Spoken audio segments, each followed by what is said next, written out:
ஹஜ் என்பது ஒவ்வொரு முஸ்லிமினதும் வாழ்நாள் கனவாகும். இது ஆயிரக்கணக்கான முஸ்லிம் மக்களின் ஈமானுடனும் அவர்களது வாழ்நாள் கனவுடனும் தொடர்புடைய ஒரு கடமையாகும். இது வெறுமனே ஒரு சுற்றுலா பயணம் அல்ல. ஒவ்வொரு முஸ்லிமும் தனது வாழ்நாளில் ஒரு முறையாவது நிறைவேற்ற வேண்டும் என்று ஏங்கும் ஒரு மகத்தான வணக்கமாகும்.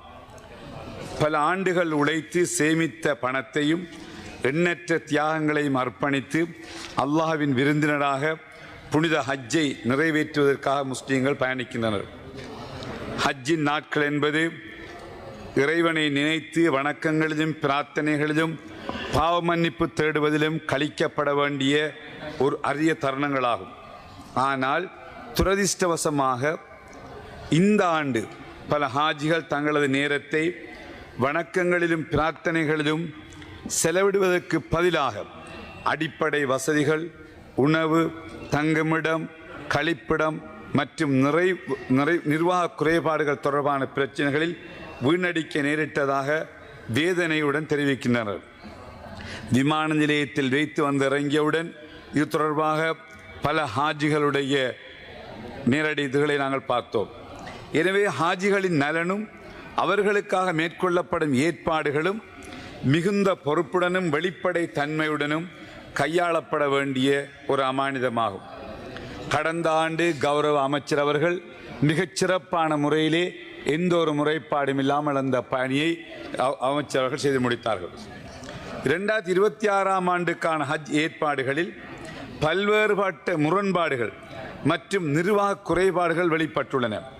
குறிப்பாக மினா முகாம்களில் ஒரு ஹாஜிக்கு ஒதுக்கப்பட வேண்டிய குறைந்தபட்ச பரப்பளவு, சுகாதாரம் மற்றும் பாதுகாப்பு வசதிகளின் தரநிலைகளை கிதானா நிறுவனம் நிர்ணயிக்கும் நிலையில் கடந்த ஆண்டில் சுமார் 3500 ஹாஜிகளுக்காக 64 கழிப்பறைகளும் 8 புஃபே வசதிகளும் ஏற்பாடு செய்யப்பட்டிருந்தன. ஆனால் இந்த ஆண்டு கூடுதல் பரப்பளவு மற்றும் மேம்பட்ட வசதிகள் என்ற பெயரில் அதிக கட்டணம் அறவிடப்பட்ட போதிலும் வசதிகள் கணிசமாக குறைந்தமை ஹாஜிகள் மத்தியில் அதிருப்தி ஏற்படுத்தியுள்ளது.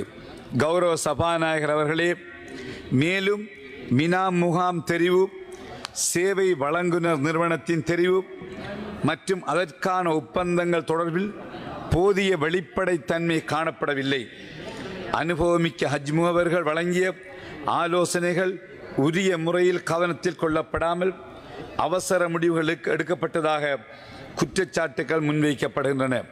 இதன் விளைவாக ஆயிரக்கணக்கான ஹாஜிகளின் பணம் கூடுதல் செலவுகளுக்கு உட்படுத்தப்பட்டதாகவும் தெரிவிக்கப்படுகிறது.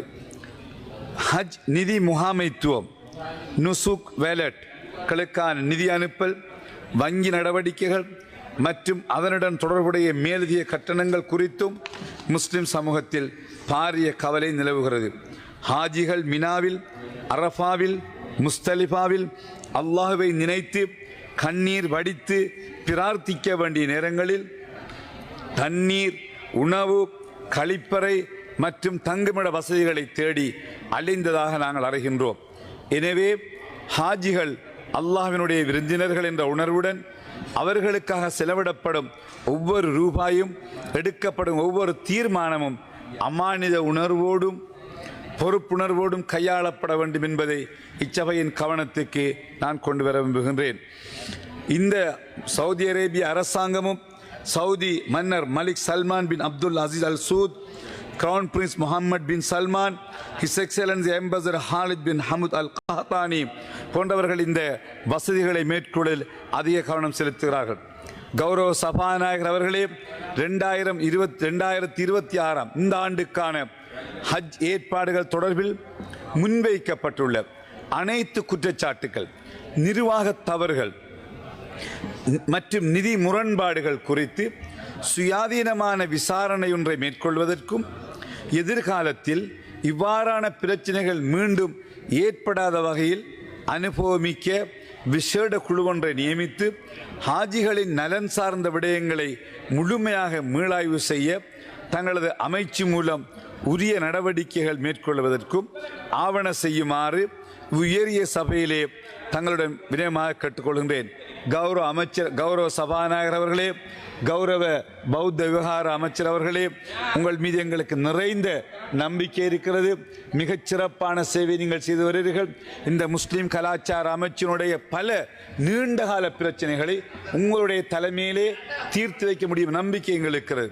ஆகவே இந்த ஆண்டுக்கான ஹஜ் ஏற்பாடுகள் தொடர்பில் முன்வைக்கப்பட்டுள்ள குற்றச்சாட்டுக்களை ஏற்றுக்கொள்கிறீர்களா?